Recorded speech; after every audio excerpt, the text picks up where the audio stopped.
May 2018, the Australian Accounting Standards Board, the AASB, issued an invitation to comment outlining its proposal to remove the reporting entity concept from Australian accounting standards. The AASB intends to remove the reporting entity concept under a two-phased approach, which in the short term would enable entities without public accountability to continue to prepare special purpose financial statements. Under phase 2 of the project, the AASB would completely remove the reporting entity concept from Australian accounting standards. Although the AASB hasn't indicated its effective date for the ultimate removal of the reporting entity concept, we expect that this will take place sometime in the next 3 to 5 years.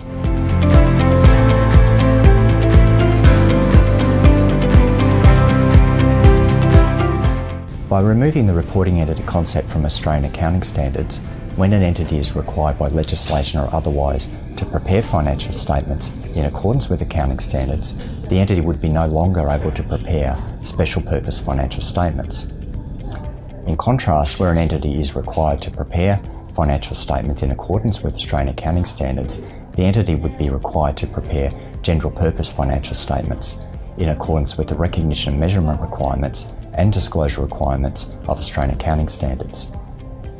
In this regard, Australian accounting standards allow for the preparation of two types of general purpose financial statements. Tier 1 general purpose reporting, which is required by entities that have public accountability, the general purpose financial statements are required to comply with the requirements of all Australian accounting standards. Under Tier 2 general purpose financial reporting, general purpose financial statements of entities that don't have public accountability are prepared in accordance with Australian accounting standards' reduced disclosure requirements. Importantly, whether preparing general purpose financial statements under Tier 1 or Tier 2, the level of disclosure that's required is significantly greater than that is currently contained in special purpose financial statements. In addition, under general purpose financial statements, when an entity has controlled entities, it would be required to prepare consolidated financial statements, subject only to very limited exceptions within the accounting standards.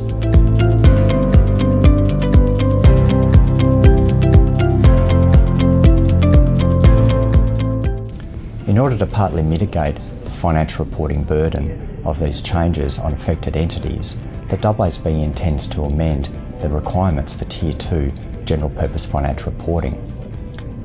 Rather than having Australian accounting standards reduced disclosure requirements, which reduces the level of disclosure from each accounting standard, the AASB is proposing to have a specific disclosure requirement regime where only disclosures from a selected number of accounting standards will be required.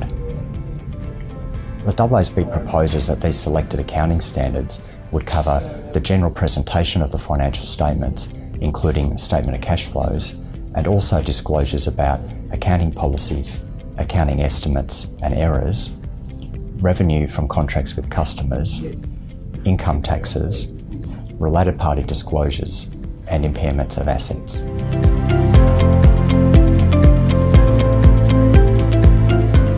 If you haven't done so already, it's important that you consider the impact of these proposed changes on your financial reporting obligations. You may also consider making a submission directly to the AASB on the proposals contained in the invitation to comment. The comment period for phase 2 of the project closes in November 2018.